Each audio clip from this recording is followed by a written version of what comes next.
What's up, everyone, and welcome into the Buffalo Sports Collective. It is Friday, April 21st, 2023. As always, I am PK alongside my co-host, Phil.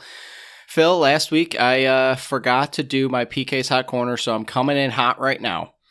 This is my PK's Hot Friday Corner. Why do school buses insist on dropping off every individual child in front of their individual house, even if they live next door to one another? I don't understand it. I can understand if one kid lives here and then 15 houses down the other kid lives and you stop there. But all week, it is Thursday, all week I have been stuck behind the same bus that drops off little Lucy at this house, and then right next door, they pull forward, have to stop traffic again, and drop off little Jimmy. I don't know if those are their kids' names. I'm not a giant creep like that. But I don't understand why they can't just drop off both kids right in front of both houses. They can't get lost. I understand the day and age we're living in where you want to drop them off directly in front of their house instead of the corner. I'm perfectly fine with that. But the houses are right next to each other, Phil. I don't understand what the whole deal is with dropping each child off directly in.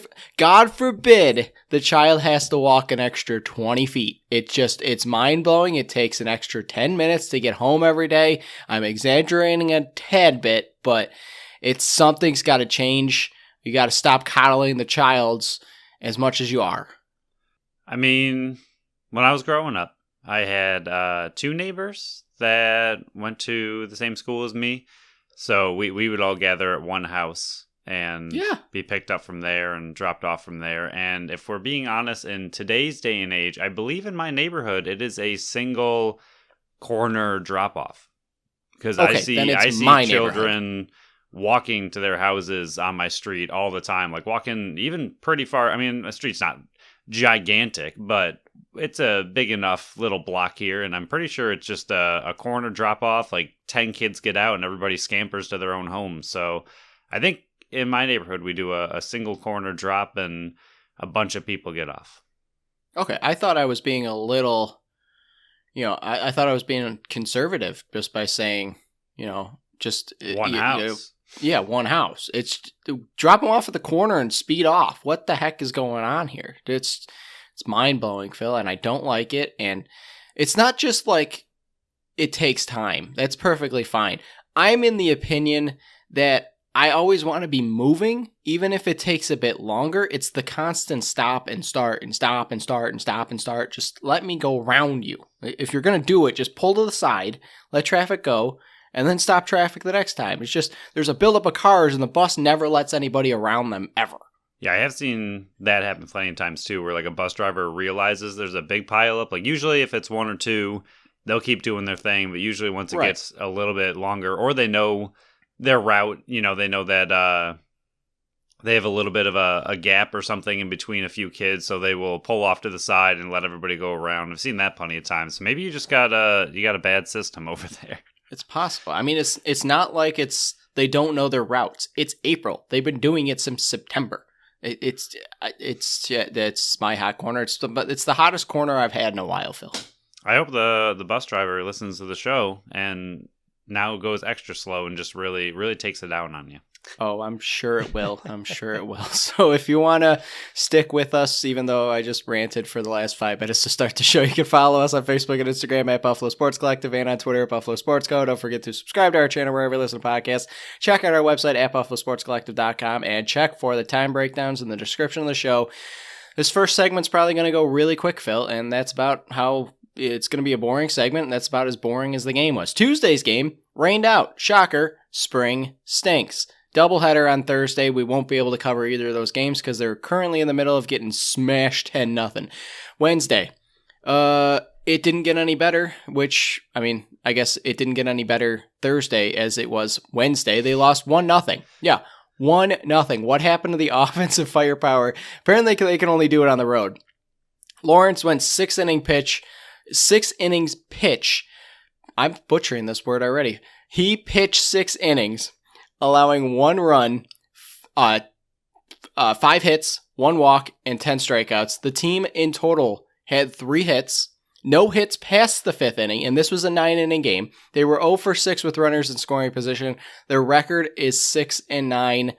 Just, I understand it's just one game, but 3 hits, nothing past the 5th inning. Lawrence came back and bounced back beautifully. 10 strikeouts, 1 run. It's just he got zero help whatsoever. Yeah, I mean, I would love to get into this game a little bit more, but everything you said, it's pretty much black and white. I mean, Lawrence had a massive bounce back game, his first one of the year. We kind of kept saying that we expected him to bounce back at some point, starting a little slow, but 10 Ks in 6 innings of 1-run ball is incredible. But at the same time, like you said, the offense that has been there finally, and we were hoping to get some consistency, completely disappeared while the pitching finally rebounded, and that's really all there is to this game. Lawrence had a great bounce back, the offense disappeared, and that's about it. So we'll go over some players to watch because, shockingly, there were enough prospects in this one to at least talk about that. Junger, Phil. Junger, there you go. I put a J there. Junger. I'm trying to do better, Phil. Notice the effort I'm putting in. 2 innings pitched, 1 hit ball, 1 walk, 4 strikeouts. He's got his ERA under 4 to 3.86. Pearson, 1 inning pitch, no run, no hit. 1K. His ERA is down to 2.45. Lopez, 0 for 4 with 2 strikeouts. Barger, 0 for 4, 1 strikeout. Horwitz, 0 for 4. As you can see, nobody got any hits but Clement, and he had a 2-hit performance, 1 stolen base. He was the only one that really came to do his duty and earn his paycheck in this game, at least for the hitters. Yeah, the pitcher, I mean, it's the exact same as what we just kind of talked about. Good to see Junger and not Jurgen, as you love to call him for a little bit. Getting better. You are getting better. It's good to see Junger had a really solid 2 innings. Pearson, once again, continuing to put it together and also had a very solid inning, and the hitters just didn't show up at all. So very similar to the full team effort. The prospects were pretty much right in line. Pitchers did great. Hitters disappeared. Yeah, it's nice to see both of those younger bullpen arms. One of them, meaning Pearson, used to be a starting pitcher. I think they're fully invested in him being a bullpen arm from now on, moving forward. Maybe next year, if he continues to dominate in the bullpen and proves it up in the big leagues, they'll stretch him out to maybe a long inning relief. Maybe they do want him in a high leverage situation kind of pitcher. But I mean, either can be valuable, either a long arm to save your bullpen or more pressure situation. And I think that's why he's down in AAA, trying to gather all that experience, going 3 innings, going 2 innings, going high pressure, all those kind of things. But yeah, it's definitely a bit of a kick in the stomach after the hitting performance that you saw. And it's not a great start when you're down 10-0 in this Thursday game, which we'll go over on our Monday show. But, the hitters have gone quiet. And I think that's partly due to a lot of these players have not played in AAA before, and a lot of them, whatever AAA action they have had, it hasn't been a lot. So I think it goes back to I think it was 2 or 3 shows ago, Phil, you mentioned what usually happens first, and I went, usually I thought the pitchers dominated first and then the hitters came along. It seems like that's the direction it's gone more recently, and the back-to-back 2-1 victories over the weekend, and now this one right here. So it's they need a bit of a boost back.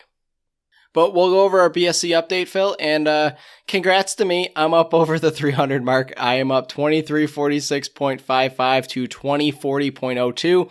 Thank you, Sir Chancelot and the coin and Nathan Lucas getting called up, because I scored 21 points.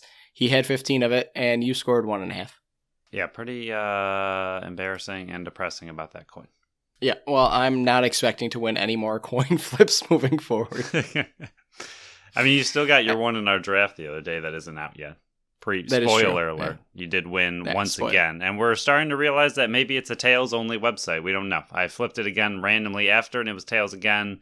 I didn't try after that, but I think it was at least 2 in a row were Tails. Your last one was Tails, so starting to suspect the coin a little bit. I think you have collusion with Sir Chanster over there. It's possible. I mean, I've untied both of them now, so we'll see what happens. But any changes to your team? Do you have Lopez, Horwitz, Brantley, Zulu, and Pearson? I have Barger, Bernard, Lucas, Lawrence, and Thompson. For now, I am going to hold. Well, I am not. I am going to drop Lucas because I think he's going to be up in the big leagues for a while, and I want to extend my 300-point lead, and if you end up having Lucas, you end up having Lucas. Congrats to you. I'm going to add Clement because he has been one of the few hitters that has been performing time in and time again, and he seems to be in the lineup all the time. So I'm gonna slide in Clement to my third hitter spot. It's a good change. Thanks. I just need Lopez to play yo-yo again, and I'll be all right. Yeah, you need a lot of that. But on our next show, we will cover both Thursday games, the Friday game. I'm assuming Saturday's going to get rained out, and I'm assuming that they're going to have a doubleheader on Sunday. So look forward to multiple doubleheaders and 5 games, hopefully 5 games that we're going to cover on our next show. Phil, are you all dressed up? Do you have your suit and tie on? Because they can't see us, I will say yes. I actually have a hoodie and an undershirt and shorts. It's looking about as casual as you can possibly get. But for the illusion of podcast recording, I will say I am decked out in a full suit. I don't know. I was going to say like 6-piece suit, but I have no idea how many pieces suits are supposed to be or like what the max a suit can be. So I don't know enough of my suit terminology to be flaunting how many pieces my suit is, but it's a nice suit. It's a nice suit. Yeah, I've got my tuxedo on. I got the suspenders on. I got a nice little bow tie. So it is time for the Buffalo Sabres BSC Awards, the most coveted award in sports and entertainment history. This is the second annual BSC Buffalo Sabres Award show, so stick with us and check your mailbox, you official winners that are going to be announced right now. They finished 42, 33, and 7 on the season, 91 points, 2 points out. We know the whole story. We don't have to go over it again. So our first award is the BSC MVP. Now, last year's winner was Tage Thompson in his unbelievable season. This year, the nominees are Tage Thompson, Jeff Skinner, Rasmus Dahlin, Alex Tuck, and Dylan Cousins. Drum roll for the announcer and for the announcement. Phil, who is our winner?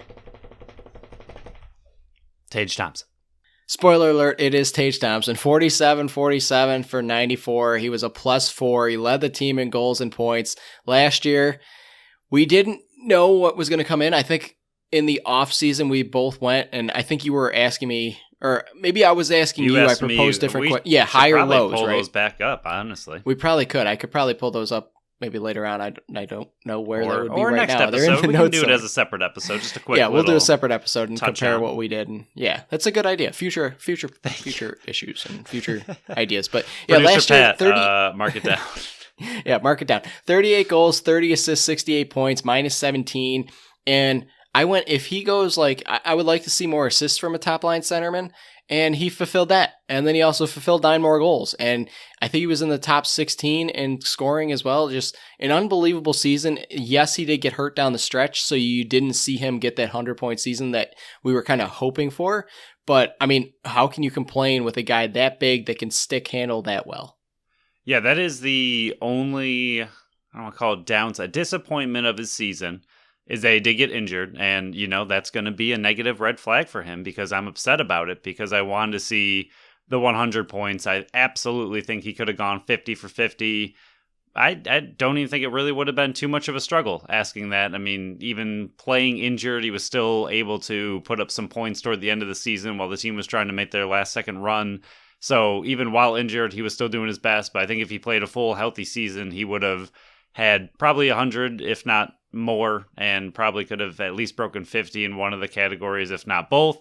So that's really the only disappointment of the season. But once again, I mean, he had an incredible breakout season last year, and then to just absolutely smash that this year. I mean, how many people were kind of just, can he repeat it was going to be the big question mark headed into this season. We were hoping at a bare minimum, you want to at least see it, again, repeated. You want to see at least 70 points. Okay, he beat it by a little bit, or at least, maintained that he could do it again, and he just demolished it in the best way, scoring from every single different style. He had, like you said, big guy with very skilled hands, but at the same time had that wicked slap shot, kind of took over Olofsson's spot on the power play with his incredible slap shot, but could then take you on one-on-one and go down the entire ice and score, and just everything he brought to the team. He looked like a true top-line center, and it's I would say, rarer to have such a bigger top-line center, and I love it, and I love it moving forward, and I'm happy Adams locked him in before this season happened.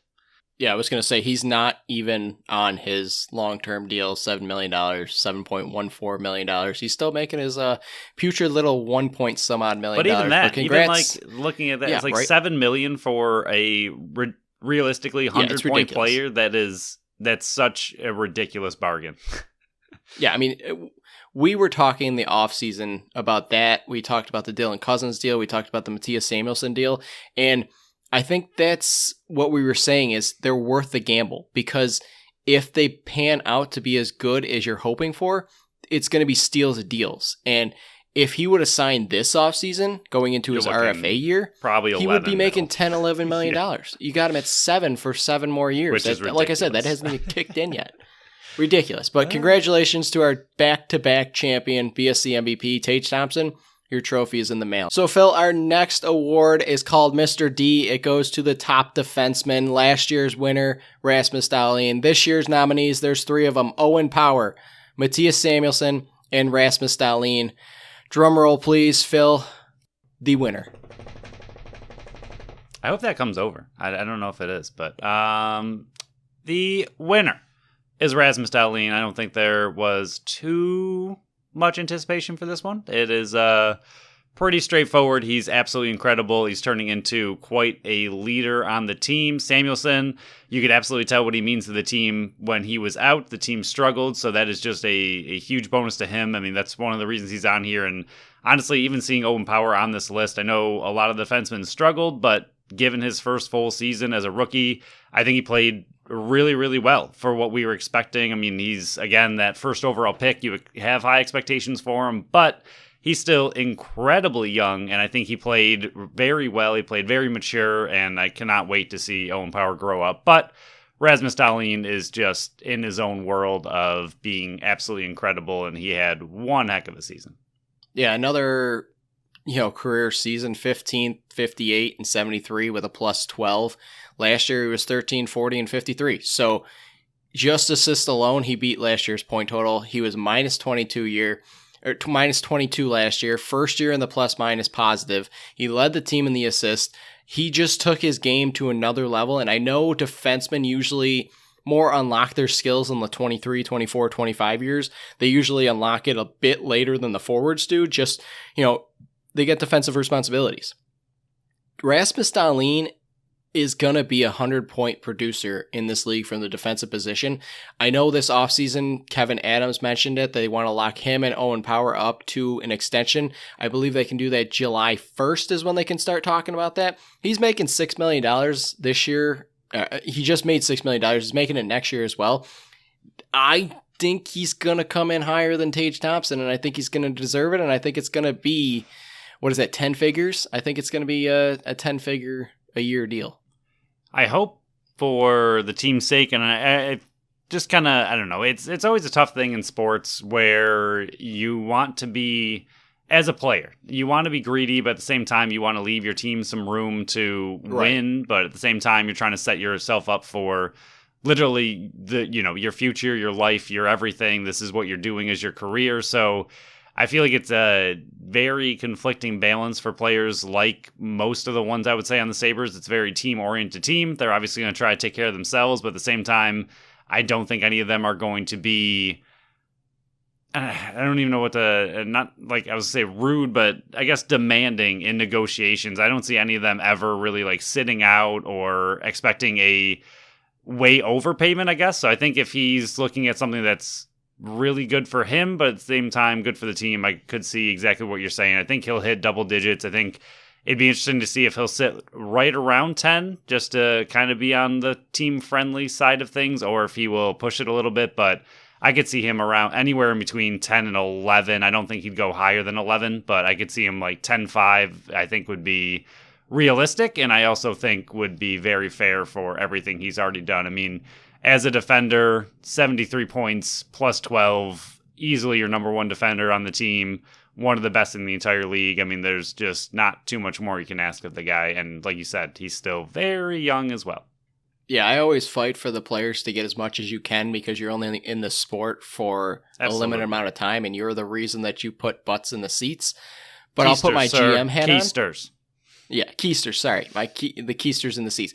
But I'm going to put my GM hat on here. Hey, Kevin Adams, just pull up the 2 years he played under Ralph Kruger. I mean, that's what you should do with all of these players when negotiating a deal. Just pull up the 2 years of Ralph Kruger and goes, well, what happened these 2 years? It's probably what he did with Tage Thompson. It's probably what he did with Dylan Cousins. Just going, I can't give you a $10 million deal when you had these 2 seasons on your resume. What if you revert back to that? Just don't bring up who the coach was, Phil. That's the main key. No, just look at the stats. The black and white, like, what are these stats showing me that you could be an awful player once again? I mean, sure, Adams knows it's extremely unlikely, but that's not the point. This is negotiating tactics. So, congrats to Rasmus Dahlin, another back-to-back winner. Your trophy is in the mail. We'll move on to the bouncing ball. This is the bounce back season. That's the name of the award. This is actually my favorite one. Okay, our nominees here, we got 3 of them, and I guess I'll go over last year's winner, Jeff Skinner, obviously. Ralph Kruger, worst coach in the world. Nominees, UPL, yes. There weren't a ton of candidates I could put with this one because a lot of players had bounce back years last year and then they just played on top of it this year. UPL, Peyton Krebs, and Casey Middlestad. Phil, the winner is... It is Casey Middlestad. I don't think Peyton Krebs should be left for dead, though. I think everything that he does, I don't know, I feel like he's one of the players that, again, is literally, if there's a left for dead kind of award, I think that's what he's a little bit, he's just so quiet compared to all the other players. He played a role that I don't think anybody envisioned him to be playing this year, and he excelled at it. But I think there's so much untapped potential there where if he wins bounce back or the bounce ball award next year, I wouldn't be shocked at all.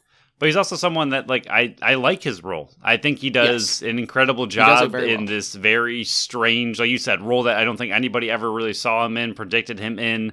But he was picked up in that trade because he's young. He has a lot of talent and potential. I think it's there. I think he needs a little bit of help as far as line mates go. But I think he's just someone, I don't know. He's just someone who just got completely lost in the shuffle of all these other players absolutely smashing career bests left and right throughout the entire lineup. I mean, Quinn and Peterka really took off. So I think Krebs just kind of, again, got a little bit, not really left for dead, just unrecognized for what he was able to do this year. And I think he is still going to be a huge part of this team. And I really hope that he takes that next step next year and kind of proves that, you know, he does have a really good role on this team and he is a really good player. I think he's shown flashes of it plenty of times this season, but I think, like you said, there's plenty more to give. But Casey Middlestad, my goodness, I mean, not only a bounce back season this year, but a bounce back season within the season. I mean, you and I, we talked about it a lot, kind of left him as a get him off the team halfway through because he was struggling once again. We saw him struggle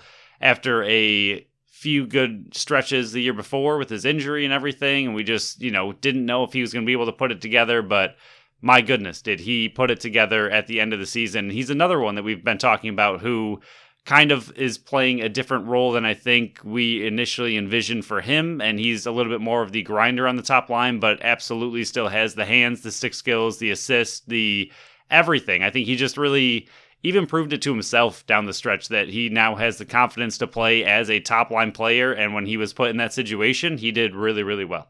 Yeah, 15 goals, 44 assists, 59 points, all career highs. Last year, he was 6, 13, and 19 in 40 games.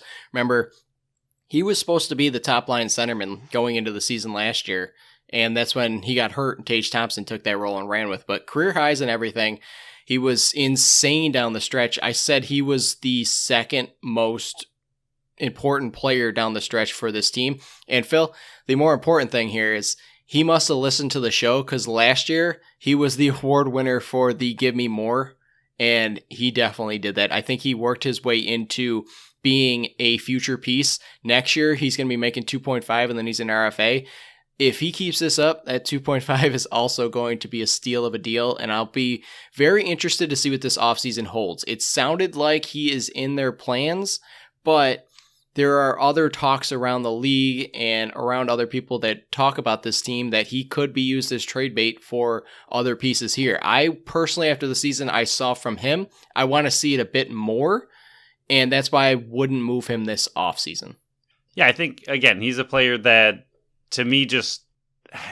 this whole team's a little weird. This offseason is going to be massive, but him on the top line, obviously, if they very fully healthy Thompson, he's not going to be there. I don't even know if, like you said, he's going to be on the second line with Quinn, Peterka, and Cousins. That line seemed to do quite well, and we expect Quinn and Peterka to continue to grow, and even Cousins, despite the excellent season he had. I think he's another player that still has plenty of room to grow and will continue to get better. So that bounces Middlestat to the third line, and then from there, it's just about putting solid pieces around him to continue to elevate his game, where I think it'll be that'll be just the interesting aspect of it. Can you put pieces around him that make him talented, or is he going to get, kind of stuck with not the best line mates and end up kind of reverting back a little bit to what we saw at the beginning of the season, because he just doesn't have enough, I don't know, maybe enough talent to completely, take over and dominate a line and truly lead one, versus being a extremely equal or very good, accessory piece to a line. But I think that'll be just the big question next year is, just can he do it on his own on a third line, or is he just better off as potential trade bait? I would love to see him continue to grow. I liked everything he gave at the end of the year. I mean, he's one of the big reasons they ended up where they were toward the end of the season. So I really hope they give him that opportunity. I would not like to see him traded, but at the same time, I agree with you. I think we have to continue to see more out of him. So, Casey Middlestat, your trophy is in the mail. Next award, you got it, kid. This goes to the top rookie. The winner last year was Mattias Samuelsson. So, you can see what this award does to you the following year. It makes you blossom and be a very important piece, and if we are out of the lineup, the record indicates it. So, the nominees here, Jack Quinn, Owen Power, JJ Peterka, and Devin Levi. Phil, drum roll, and the award goes to... The award goes to the incredible, amazing Jack Quinn.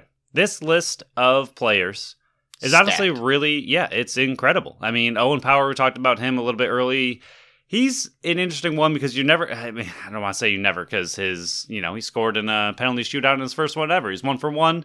He'll probably retire from the shootout and never do it again. But I just don't think, I don't know. He's so young. It's hard to say much about his future right now, but he is incredible in his own zone. I don't know how much offense he will ever be able to give you. He definitely showed flashes this year of being a pretty solid potential, just has that in him if he needs to, but it's not his go-to like Dahlin, who is just burning entire teams by himself, going around everybody. I don't think Power is that kind of player.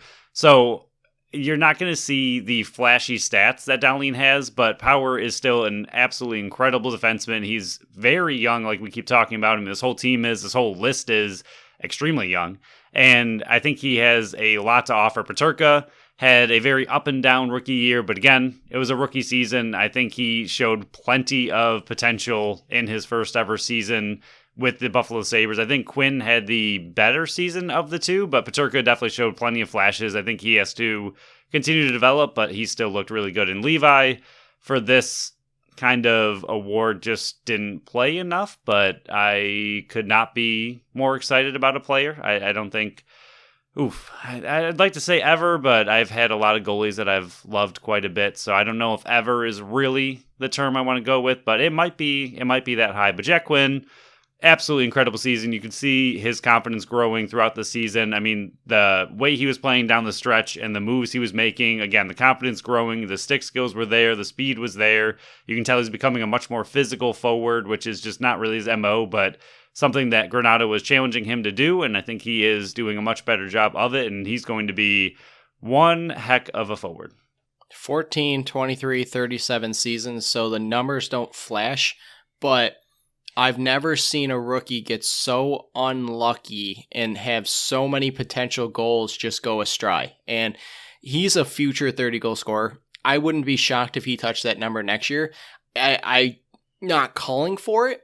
I can see his growth kind of be like Dylan Cousins, where he has a small growth year in his second year when he's figuring out. He gets sophomore slumps and everything. But I think that third year is when you're really going to see him turn into that, sniper, goal scorer, playmaker that you drafted him to be. Remember last year when he was in the minors, he got hurt early on and everybody was calling him a bust of an eighth overall pick. I believe he was number 8 overall. And then he just kind of took over, and that playoff stretch that he had he kind of took on, and he grabbed that role in the offseason and in training camp and just ran with it. And him and JJ Peterka, it's this list from last year where we had Samuelson and I think Peyton Krebs was on it as well. So there were a few names on that one. This year it was hard to pick between Owen, Power, and Peterka, but I think definitely Jack Quinn deserves this one. So Jack Quinn, your trophy is in the mail. Phil, we'll move on to the crease captain. It goes to the top goalie. There are 4 nominees in this one because there were 4 goalies that played the crease. Unbelievable season with the goalies. Having 4, and at the end of the season, all 4 were on the big league club. That almost never happens. Last year's winner, Craig Anderson. He is in this for the nominees as well. Craig Anderson, Eric Comrie, Devin Levi, and UPL. Phil, the award goes to... It is going to Devin Levi. And, I don't know if there's much we could say that we haven't already said a million times, but my goodness, does he look good. Again, with much of this list and much of this team, we will bring it up once again. Incredibly young, which is just the theme of the entire team, and they will once again be the youngest team, likely younger by average next season, so...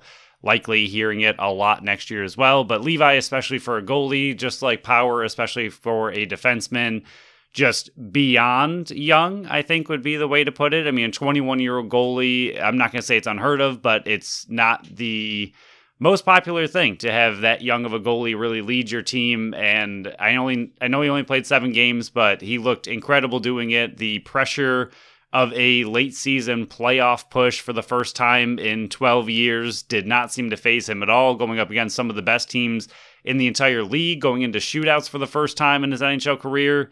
Nothing seemed to really rattle him. I know he had that one really bad game, but again, even that one we went over, and I think only one of the 6 goals he allowed that game were really on him, and one that you think he'd want to have back. The rest of it was just a really poor team play. So for the most part, that's the 2 biggest things I want to say about him that we've seen in the very small sample size are how calm he is in the net. He just never seems to really panic, which I kind of mentioned, but that was more of a pressure thing. But just in general, when he's making saves, he's very controlled, I guess is the better way to put it. He's calm and controlled. He's post to post.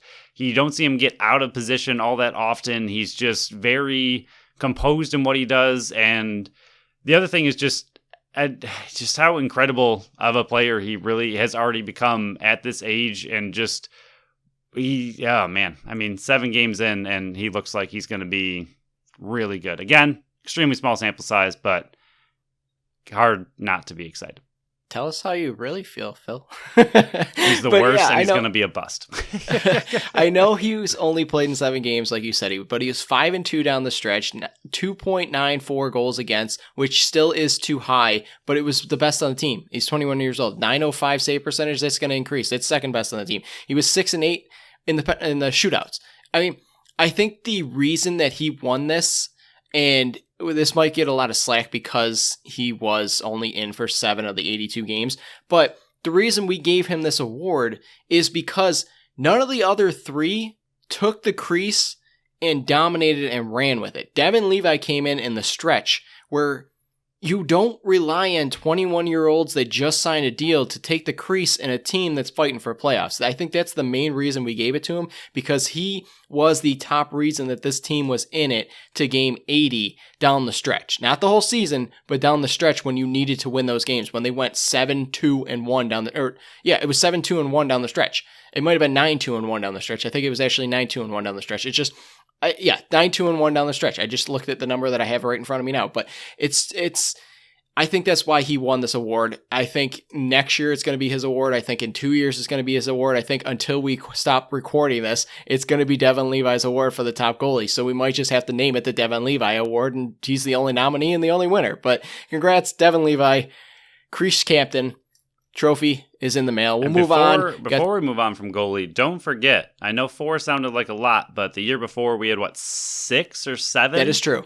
That is true. So we are down. But those were due to injuries. Right. But we are down in goalies played on the NHL level. We've gone in the correct step. I mean, I think it was 6 last year, and now we're down to 4. So we're moving in the right direction.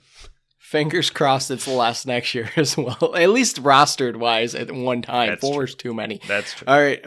2 more. Favorite moment of the year. The nominees are Rangers game number 79 win in overtime, Devin Levi's first start, the 8-1 stretch in December and into January, Skinner's between 2 stalls, which is just unbelievable. I hope that gets renewed for next year. And then the 9-2-1 stretch down the end of the season where they wrapped up in their final 13 or 12 games there.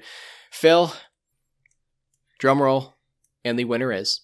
So we, as usual, we're splitting different favorite moments. So it is true. I'm not going to do a drum roll because it's 2 drum rolls is a lot. I don't even know if these drum rolls are coming through. I hope they're getting picked up on audio, but who knows? Mine's a little different. My top 2 were Devin Levi's first start because we were there. I don't think it would have been nearly as impactful to me personally if we weren't literally there watching his first start and watching him get the win and the way it happened in overtime and everything and just how incredibly he played, and even watching all those fun quirks and his, meditating in between all the whistles and everything, just being able to experience that for the first time, watching this player that we've had really high hopes of for the last 2 seasons as he dominated college hockey.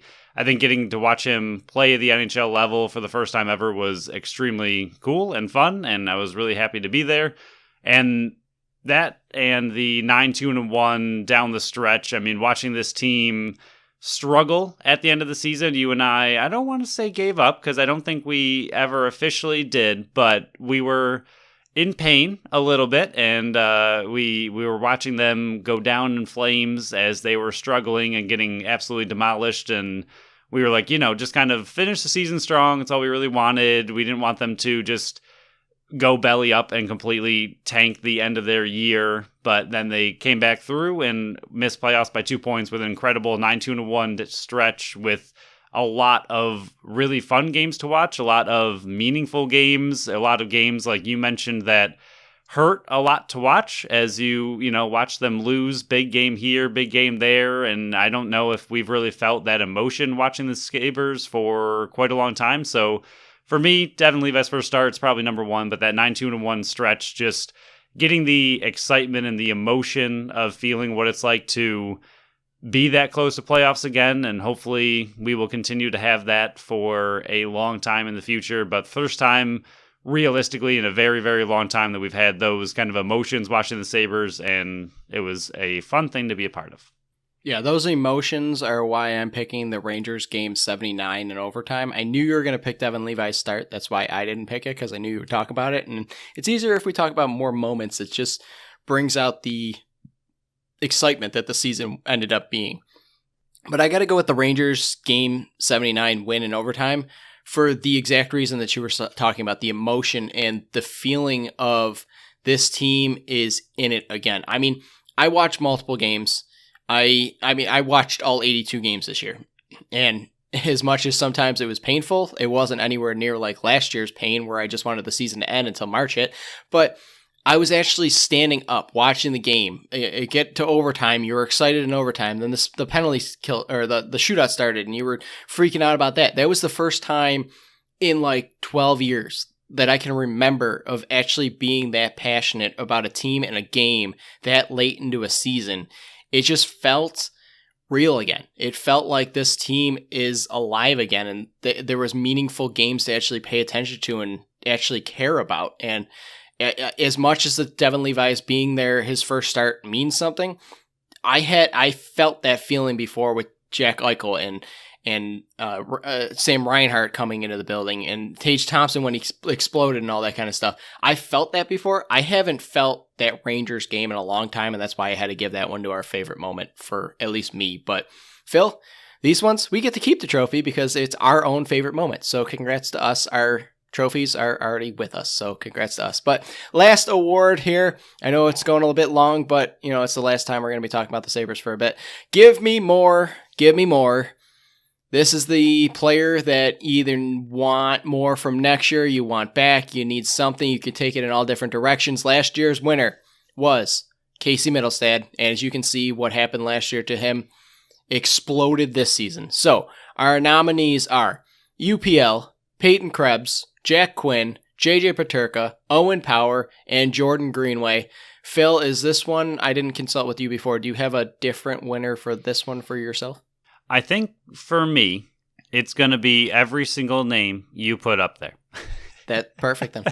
I'm going to just get a big team vote, and we're going to go with all of them. I mean, I don't know. Like, it's tricky because Krebs is, again, we talked about him a little bit earlier. He's in a weird little island of being overshadowed by a lot of younger talent on the team, even though he's also very young. And he's just in a very weird spot on the team as to finding what his role is. UPL, my goodness, I don't really know what to think of him at all right now. And I was a big UPL guy for a long time. I still think he has a lot to offer, but I don't know. He's another one that is just a huge question mark moving forward with only 1 year left on a deal.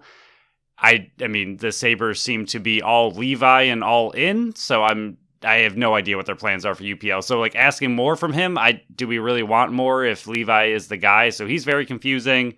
Quinn, I think, had an incredible first year. Peterka and Power on this list are the two for me that I really want to see more from. I think Power in his rookie year was absolutely incredible, so it's hard to ask for too much more as a rookie defenseman that young. We're going to keep mentioning it over and over again, but everything he did this season, he did really, really well for a rookie, and just how well he played on the team. Even without Samuelson in those games, I think he still performed at quite a high level. So overall, if we're breaking down the whole list, other than your winner, I'm going to go JJ Peterka. I think he showed flashes of being really good. I think he definitely has it in him. I think he has the stick skills. I think he has the ability to be a high-powered forward, but like next year, if you asked me, like you said, Jack Quinn, we think he can get up to a potential 30-goal scorer next year. I think Peterka's development is just a little bit behind Quinn. So for me, I'd like to see more consistency from Peterka, and just overall, I'd like to see him take a big leap next year. I don't think he'll be able to take a bigger one than Quinn will, at least in expectations, but I think Peterka has the ability to be a very solid second-line forward, but I just need him to take that next step in his development. I know he was a little bit slower developing, I believe, in the AHL as well before he came on extremely strong. So he might just be a player that takes a little bit longer to get up to speed. So maybe next year is his year. Yeah, Krebs, Quinn, Peterka, and Power, I think they're all going to take that next step, and they need to if this team's going to be a playoff team. UPL, if it were up to me, he would not be on the team next year, so I'm not even going to bring him up. It goes down to Jordan Greenway, and it's as simple as this. He had 4 goals, 4 assists in 17 games for the team. A lot of that came in the closing games when he was finally healthy, but they moved a second-round pick for him, and I think it was a 7th as well. So I need to see him use his big-bodied frame more, and I need him in front of the net more. If you're going to get traded for a second-round pick, your expectations are going to be higher, and I understand that Phil and I do not value second through 7th round picks as much as the teams would. But because of that, they value a second round pick very highly, and they traded that for a guy like Jordan Greenway. Now, there has never been a player that hasn't improved under Don Granato, minus Victor Olofsson, but I need to see more from him. I think he can do it. I think he's the exact player they need for this team. If you pair him with Casey Middlestad on that one side and bring in another winger to pair it to the other side of Casey Middlestad, maybe another goal scorer or another big body guy, and have that kind of dominant line that can just dominate other teams by their physical size and abilities, I think that would be an unbelievable third line, but I just need to see more from him. And if I see what I saw at the end of the season all through next year, he can be a 15, 20 goal scorer and just be that guy that finishes his checks, that guy that plays against the top lines on the other teams, that frees up the other lines, the Dylan Cousins he doesn't have to match up against the top line. So I just need to see more from a guy that you obviously have high expectations for with the trade value you sent out for him. Yeah, exactly what you just said at the end there. I mean, if he's a third line with Middlestat and someone else, I think that could be a very scary third line if he can take that next step. I mean, you've seen flashes from Greenway. I mean, this season in 17 games, he had 4 goals. He was shooting at the highest shooting percentage he has his entire career when he was with the Sabres, and that was with, only a little bit of time with that team. You give him a full offseason, you give him a full another developmental year under Granato, and if he can be unlocked the way they are hoping he can be, and you pair him, like you said, with a physical center in Middlestat, and you get another bigger bodied, I mean, even a Peyton Krebs, who is a talented but also physical player, if you put those 3 together, that could be a very interesting line, or just, like you said, another winger in general. And I think he showed what he can do. I mean, that one-armed backhand hold the defender off flip goal ridiculous. Was like, that's one of the best goals that I think we've ever seen. I mean, it was just a play where not many people could ever do that. And he just was taking up the wing by himself. There's a defender draped all over him, and somehow he's able to get height on the puck that I still don't understand and just flick it past the goalie. And it was an incredible play. And if he can continue to live up to that kind of potential, use his size, and just develop a little bit more, I think he could be a very, very good player. I mean, his career high in points is 32 with Minnesota in 2020 and 2021, and that was only in 56 games. If you give him a full season with the Sabres and he takes that next step, I think he could easily have a career high in points next season. So congrats to all 6 of you. Because of Phil, you all get a trophy. Phil, that's coming out of your paycheck. So we'll move on. Well, I guess congrats to all of you, because next year you're going to dominate, because the last time we gave this award to somebody in case of Middlestat, that's what happened. So that's why we'll move on to our... There you go. You're splitting it. You're all getting a piece. You're all getting a piece of the trophy. Enjoy it. So we'll move on to our final segment here, the Buffalo Bandits. A Facebook commenter actually pointed this one out for us, so we're going to throw it in the show and steal it from him. But the starting 7 offensive players going into the season: Dane Smith, Josh Byrne, Chris Cloutier, Chase Frazier, Kyle Buchanan, Tehoka Nanticoke, and Brandon Robinson. They have missed a combined 37 games. That's close to 50% of the games totally played. That's an insane amount when you're actually looking at the numbers. And I think I commented back, I knew how bad it was this season, but when you're actually seeing the numbers broken down the way he did, it better explains why this offense has had such a roller coaster of a season where there haven't been such consistency, because the amount of health they had last year, it was bound to catch back up to them, and it definitely did here. Just hoping that they can blend enough together. And I know none of these 7 guys are going to play together the entire season, because Brandon Robinson's out. Chase Frazier just came back last week. Tehoka Nanticoke's hopefully back this week coming up. Josh Byrne missed some time. Kluch missed some time. The only healthy guys that haven't missed any time are Dane Smith and Kyle Buchanan. But I'm really hoping that they can fuel based on what they did last year, because all these guys that are playing right now were on the team last year. I'm hoping that they can grab from that experience and bounce back, and we'll see a different team come Saturday night and into the playoffs. So, Phil, monster game. I know I said the last time they faced the Rock, and I said if they lost, that this coming third rubber match would be the biggest game of the season. This is the biggest game on the schedule all season for both of these teams. First place on the East, or in the East, is on the line. If the Rock win, they win the East. If Buffalo wins, they win the East. Whoever wins this game wins the East. Saturday, 8 p.m. The last 2 games, Buffalo won 11-8 in Toronto on December 17th, 2022. And then the Rock smashed Buffalo, 18-7 on April 1st, 2023 in Toronto as well. Well, actually in Hamilton. I'm not going to give Toronto the credit there. But here's a bit of a breakdown, because we've went over the players as much as we can. We'll still mention them in a second, but I wanted to dive into the numbers a bit more and kind of see. And I know the 18-7 is a bit of an outlier, so it's going to adjust these numbers a bit. But in the first quarter, Rock are outscoring Buffalo 10-4. In the second quarter, Buffalo's actually outscoring the Rock 9-5. So in the first half altogether, Rock lead 15-13.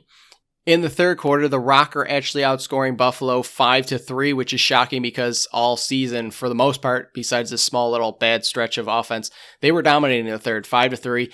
Rock outscoring and dominating in the fourth, 11-2. So the Rock are dominating the second half, and Buffalo used to be a second half team, 16-5 in total. The number is being outscored 31-18. Yes, again, the 18-7 is a bit of an outlier, but it's still there. You still got to use the numbers.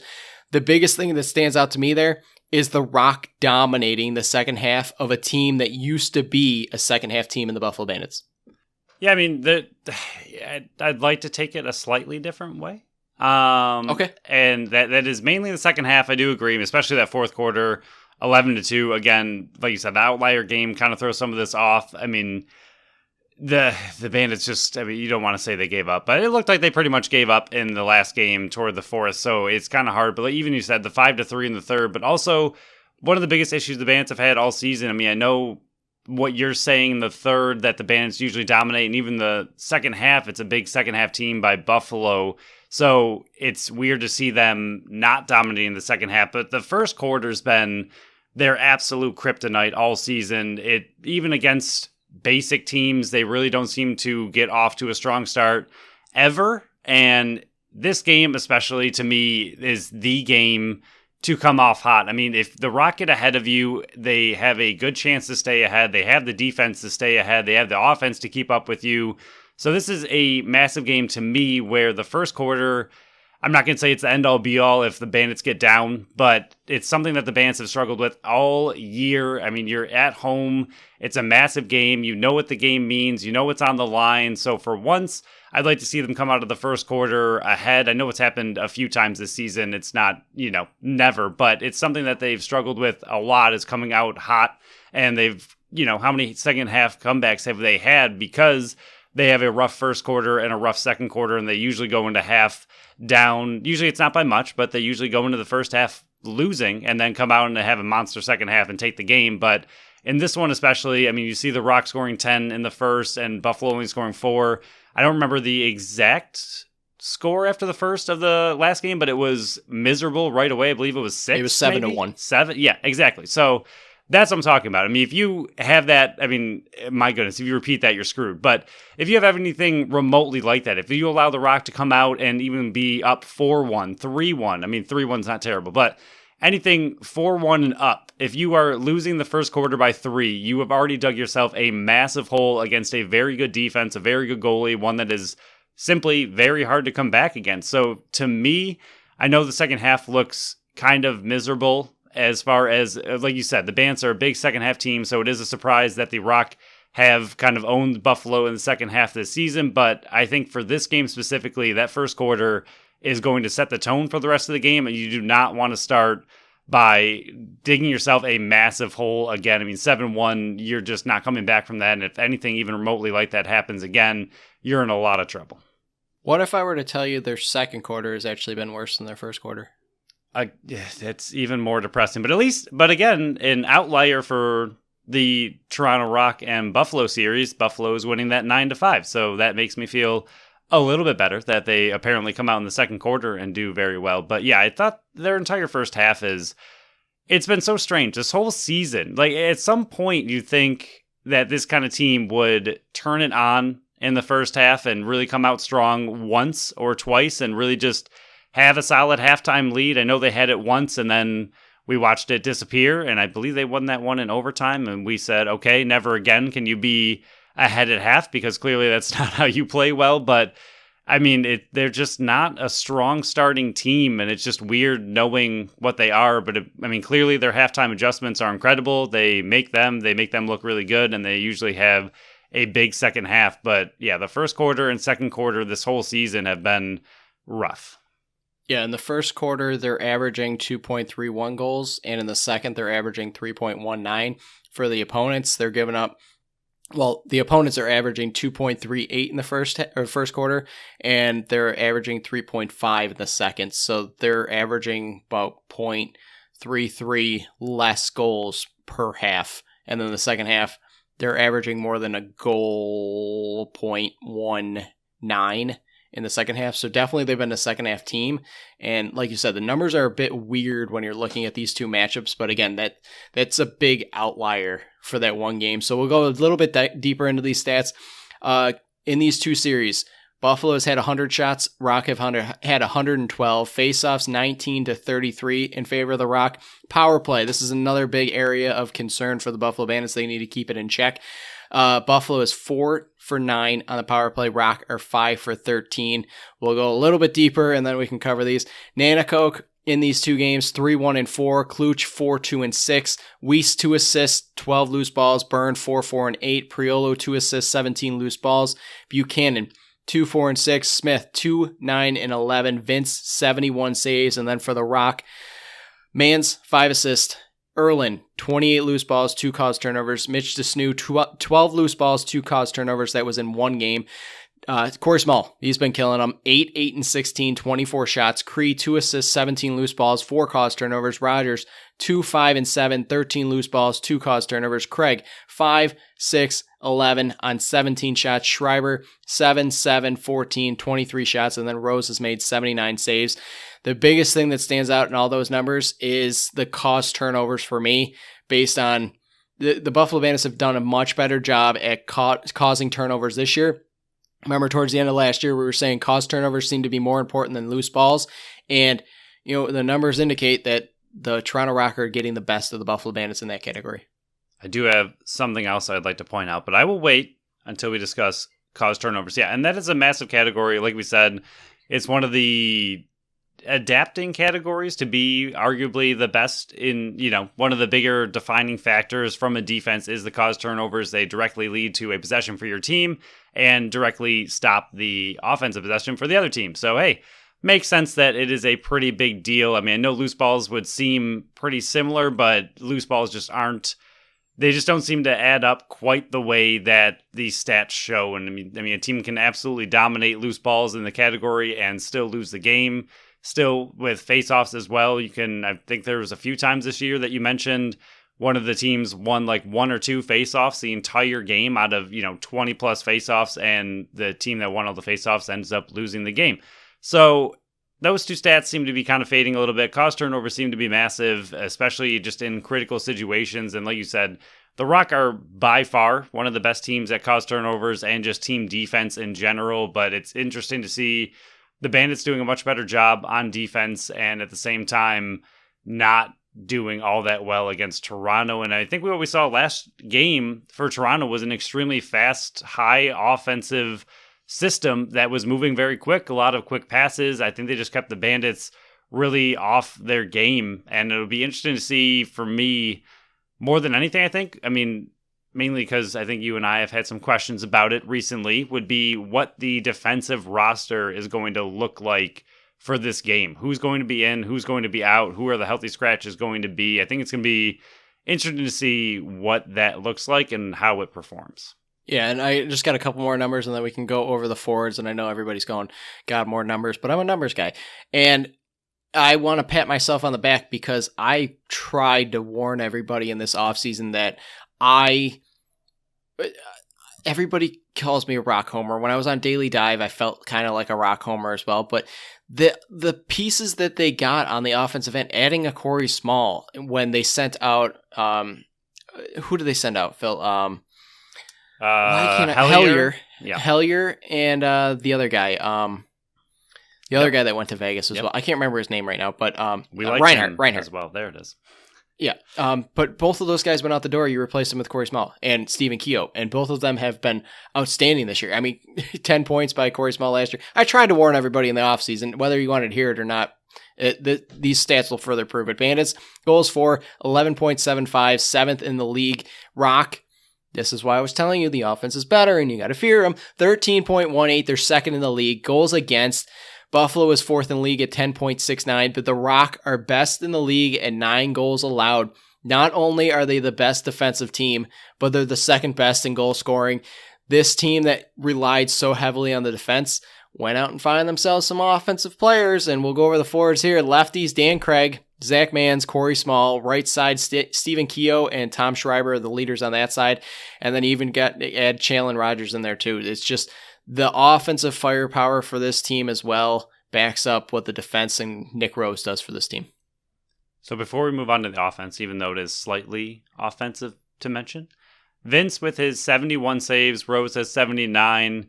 And with those two saves added up, I mean, Vince is 8 saves away from Rose in this series. And Vince, in the last time they played, obviously got pulled a few times, ended up the save leader for the Bandits of that game with only 19 saves. And yet he's only 8 away from Nick Rose. So, again, their defense is just beyond smothering for the Bandits' offense. They just do not allow a lot of shots through at all, or quality ones. But like you said, their offense is arguably the biggest change we've seen from Toronto. They were already a very good defensive team last year. They are pretty much every year. It's kind of been their MO for a long time.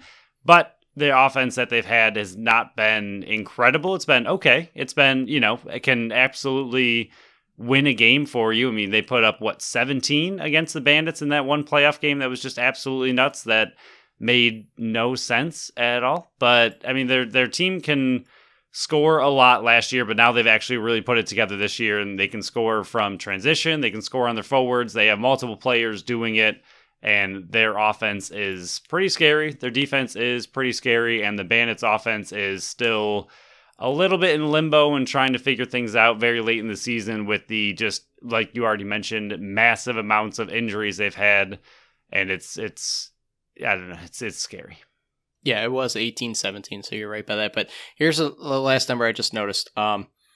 It's ridiculous. The goal differential for the Buffalo Bandits is 17, plus 17.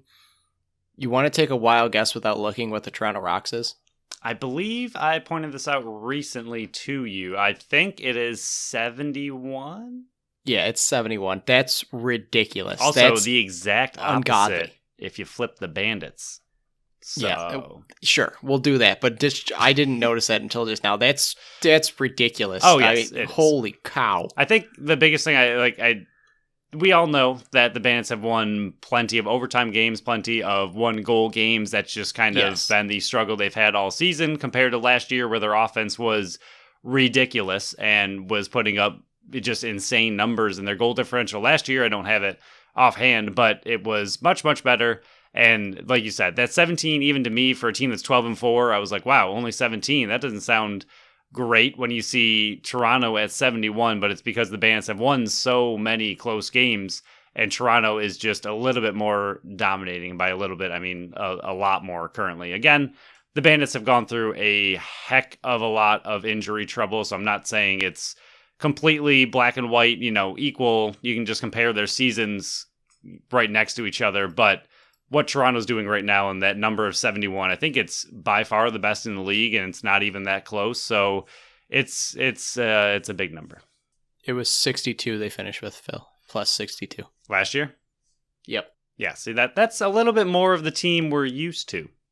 So we don't have to go in depth with these defenders, but we'll mention them in the goalie. I mean, Latrell Harris, T.D. Erlin, Brad Cree, Mitch DeSnew, Josh Dumerville. Let me know if these names scare you yet. Billy Hofstrauser, Adam J., Phil Mazuka, Chris Weir, Brandon Slade, Greg Downing. Then you in net. If you can get by those guys, you still got to beat Nick Rose, who's played all but 28 minutes. He's got an 8.91 goals against, which is even better than the team average. He's 80 save percentage. I know he doesn't move much, but it works. And I think it does help that you got the defense in front of you. You do, but God, Phil, I'm more scared about this game than I was game 2. And I think that is based on what we saw in game 2, but I don't have good feeling about this game at all. Please try to change my mind. All right, so I have two fun topics to talk about now that we've dissected the heck out of these numbers and teams. Are they positive? Oh God. I mean, for the most part, one's more of a opinion question. The other one is positive. So one's positive, and one is just a opinion based question. So you're the coach right now. You're Johnny T or the GM. I'm not sure who makes this call, if we're being completely honest, in the NLL, but you have Tehoka Nanticoke, and we'll say he is rip-roaring, ready to go for this game.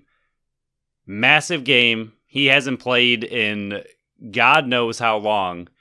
Are you throwing him out to the Wolves in game 1 and just going, good luck against Toronto, hope you have some magic, even though we haven't seen you play in any live action in a ridiculously long time? Or do you bench him for one more game, just, happy that he's healthy, could be active, and go get it against Albany as a playoff tune-up? He's healthy, fully? Yeah, right now we're saying that, yes. I don't know if he actually is. There was rumors. Yeah, in this hypothetical, he's fully healthy. Yes, in this hypothetical, his concussion's cleared. He's gotten the all okay to go, but he just hasn't played in. He's playing. Crazy. Okay. No question about it. He's in the lineup. They've missed him desperately, and you need a bigger body guy since Brandon Robinson's not there. But he's in. There's no reason to bench him in my opinion. Okay. Do you think?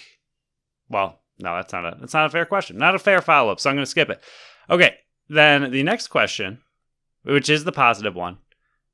If the Bandits can pull this off, and I, at this point, would probably pretty clearly call it an upset, which is a position the Bandits have not been in quite a long time, and I'm honestly here for it. I think they kind of need to be not the top dog for the first time in 45 years, that they are seeing a lot of struggles and just not arguably considered the best team in the league throughout the entire season. I think it's kind of nice to be a little bit of the underdog, but we'll say they pull this off.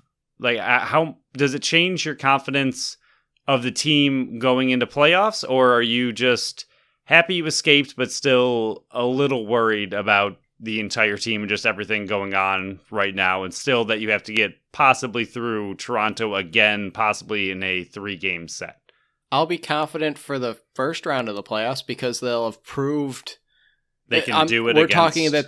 Do they put up? What's the score? Well, tell me what the score is. Oh, we're talking real close, but we'll say a good game, but extremely even, and similar to the Eastern Conference Finals, Eastern Division Finals of last season, where I'm not saying comes down, but I mean, pretty much, yeah, 1-goal game, but very even on both sides, a lot of back and forth, both teams. But I need a score total. That's the biggest thing for me. We'll say 11-10. 11-10 dub. Then no, my confidence has not risen at all. Okay. Because that means their offense still has not figured it out. Well, I mean, if you get 11 against Nick Rose. Still, you got 11, and right. Their offense was good. They need to put up 13 plus. All right, that was 13 plus, and wow. I'll be feeling much better. Yeah, and I understand it's against Nick Rose in the defense, but I'd be thrilled. That'd be insane. What's the worst? I mean, I'll take a win. No question about it. I'll be super happy with a win. But I don't think, unless their offense is just hitting a ton of posts and the play designs and Nick Rose just stands on his head, there's situations there. But if their offense squeaks by again like they've been doing for the while now, again, if they look like they did against New York, my confidence is not any higher at all. And I'm still shaking in my boots for that first round. But if they go out there and put up 13 plus, I am feeling so much better about their first round. Doesn't mean I'm feeling better about that second round where they're potentially playing Toronto. But, it's a little bit better. All right, here's a ridiculous question that doesn't currently matter at all, but I'm going to ask it anyway. If Toronto magically got bounced in the playoffs in the first round, would you feel as accomplished of a year if you had to go through somebody else, or do you want Toronto? Do they still win the championship? The Bandits? Yeah. Yeah, they win it all, but Toronto got somehow in some crazy game got bounced in round 1. I don't care whatsoever, Phil. It doesn't matter to me how you get there. They don't look at how you did it. They just make sure you did it. I mean, when was the last time? Last year, Phil, who did Kansas City beat in the second round? Exactly. Doesn't matter. Yeah. They won the whole championship. That's all that matters is in the end. So if they get through it and they don't beat Toronto, here's me. I don't care if they have to face if they're the number 2 seed, they have to face the number 4 seed.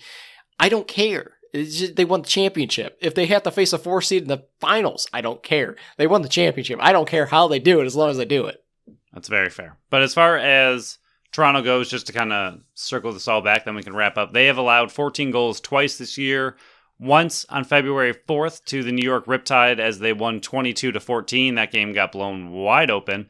And the other one was pretty recent. March 18th, they lost 14-12 to the Thunderbirds. So twice They've given up 14 once just a few games ago, so it is possible to score 14 against this team, or like you wanted, at least 13. It is doable. It's been done twice all year, but it is an option.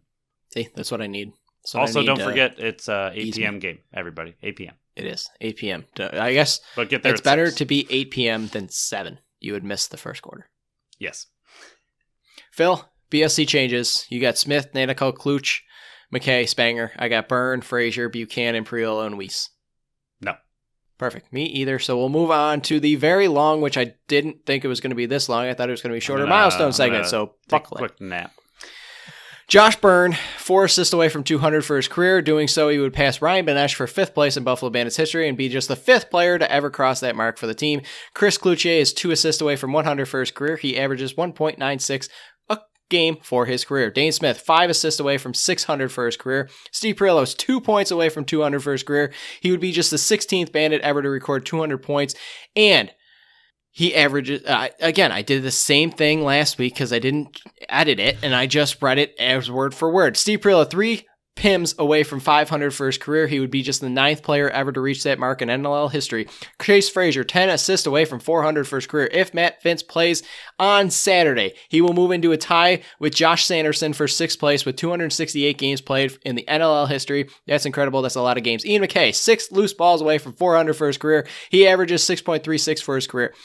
Ethan O'Connor is 4 loose balls away from 600 for his career. He averages 4.45 a game for his career. Matt Spanger, 7 loose balls away from 300 for his career. He averages 4.01 a game for his career. Nick Weiss, 4 loose balls away from setting a new career high, which he set back in 2018. Matt Vince, 1 win away from becoming the most wins in a Buffalo Bandits goalie uniform. Insane, because he's only played in like 3 years, fully 3 years with the team.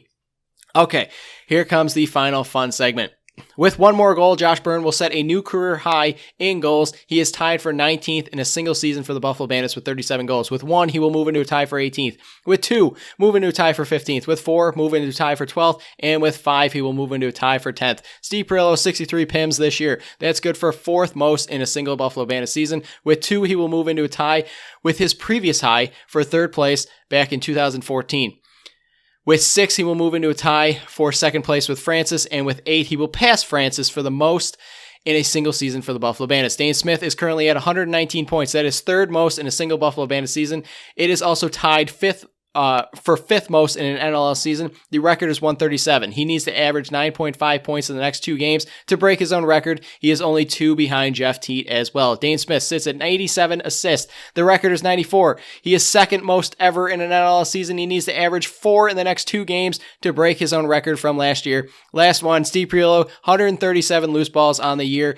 With 9, he will set a new career high for himself, which he set back in 2018. With 1, he will move into a tie for 18th in a single season for the Buffalo Bandits. With 5, he will move into a tie for 17th. With 7, he will move into a tie for 16th. With 8, he will move into a tie for 14th. And with 11, he will move into a tie for 13th. Phil, how did I do? Really good. Thanks. I blew through that. I phased out. I'm just kidding. I was there for all of it. But yeah, I think we need to hire, and by hire, I mean, once again, find a volunteer that works at the auctions and explain. I thought I did pretty good. I thought that was a pretty good auction. You did extremely well, and you only flubbed yourself once, which I think that might be the biggest win of all. Might be the best. Maybe that's what I got to do, is just talk really, really quick. Yeah, the whole time. We will get these episodes the whole time. This show will be a 30-minute show from now on. Just blaze through it. I think out of all of those, I mean, it's been mentioned quite a bit, and like you said, he hasn't been on the team very long, which is ridiculous. But Matt Vince trying to get the all-time Bandits record, just absolutely insane. I don't know. I can't believe that there's anybody out there who doesn't like him. I will never understand that. But yes, 1 more win for Matt Vince. We'll keep it positive. Most wins as a Buffalo Bandits goalie. Still, you look how many years he's been on the team, including a COVID-shortened season, and it's ridiculous that he's done this well, as has the team. And Dane Smith, we kind of talked about it a long time ago that there were a few other players catching up. Schreiber and Mitch Jones were looking to be pretty equal with Smith and Teat, but they have faded quite a bit. I don't think they're going to come anywhere near catching 1 or 2. So Teat and Smith seem to be the 2 battling it out. According to NLL's website, he is off by 3 points to Teat right now. So we will see. Yeah, I was going to say, I thought it was 2 as well. So he has 3. Teat is 122. Smith is 119. It was Teat then. So it'll be interesting. I mean, New York has Halifax this week, and that's a massive game for Halifax. They have to continue pushing extremely hard if they want to make playoffs. So hopefully they can continue to lock him down like Buffalo did. And their last game for New York is against Vancouver. So I don't know. The last game for the Bandits is against Albany. So, I mean, both of them could finish with monster games, and both of them have kind of struggle bus games this week. So it'll be interesting to see just how that kind of wraps up. But the other 2 have really faded. So it's really down to a 1-2 battle. And I don't know if either of them are really going to catch the true record, but obviously we will know a little bit more after this week. I knew I did an auctioneer for all those milestones, but we do tweet every single one of them out between Friday and Saturday. So if you missed any of them or I talked too quick, you can just follow us on Twitter at Buffalo Sports Co. But Phil, I almost forgot. What is your prediction for this game? Well, I'm going to keep it with exactly what I told you. And I don't know, maybe I have to predict a loss in order to get a win. Are we going to flip what you were doing earlier in the season? Do I have to flip and you can try it? I have to do it the other way. Oh man, it feels so gross. Join the dark side. Saying they're gonna lose. I've done it a lot. I've heard they have cookies. All right, we'll say they lose. It hurts. It hurts all the way down to my core. All right, you need a score. I guess if we're gonna lose, we're gonna make it fun. Which means that our score predictions are not gonna be all that close. I'm gonna make it 12. 12-11. We'll lose 12-11. We'll at least cross past 10, get up to 11, which is my favorite number, so I'll take it. I don't know if they get in the teens, and we'll have Toronto. I hate it. We'll have Toronto winning 12-11. 2 things. It hurts. This is the 7th time I'll be predicting them to lose. It hurts. And this is the next week, again, that we were 1 off. I have them losing 13-11. Oh, man, I almost picked 13, too. You said we weren't going to be very close in these predictions. I had it almost dead on like you did. I thought you would have gone lower. I thought I was being generous to the higher side of things because these 2 teams, I don't know. I mean, we've seen them play in playoffs where it's ridiculously low. I don't know. That last game, I was expecting more of a Halifax kind of game, which we didn't expect to be like that at all, which is, I mean, 7-6, I hope never happens again in the history of the NLL. I don't care who's playing. That's just incredibly low scoring, especially for overtime. Oh my gosh, what a game. Anyway, yeah, I don't know. I thought 12-11 was a smidgen high, but I think I would, honestly, I put it this way. I think, would you take that as a loss? Like, if you had to lose and it was 13-10, like, would you feel okay, especially after you just got demolished 18-7? You'd still feel awful? Nope. Yep. I need goals. Yeah. Yeah. I mean, the offense looked better. They looked better. But, I mean, they were in the dumps, so. hey, it didn't get worse. It didn't get worse. It didn't get worse. That's true. So, Phil, I'm not even going to ask if you got anything else because, like all award shows, we are running long. On our next show, 5 Bisons games to talk about. Hopefully, we go over the Rock and the Bandits game, the biggest game on the schedule, and then a small Buffalo Bills draft. Our thoughts on it because that's coming up next Thursday. So thank you all for listening to this extra long episode of the Buffalo Sports Collective. Follow along with us on Facebook and Instagram at Buffalo Sports Collective and on Twitter at Buffalo Sports Co. Visit our website at buffalosportscollective.com. Subscribe to our channel wherever you listen to podcasts and make sure you leave us that review on Apple and Spotify. Until next time, bye-bye.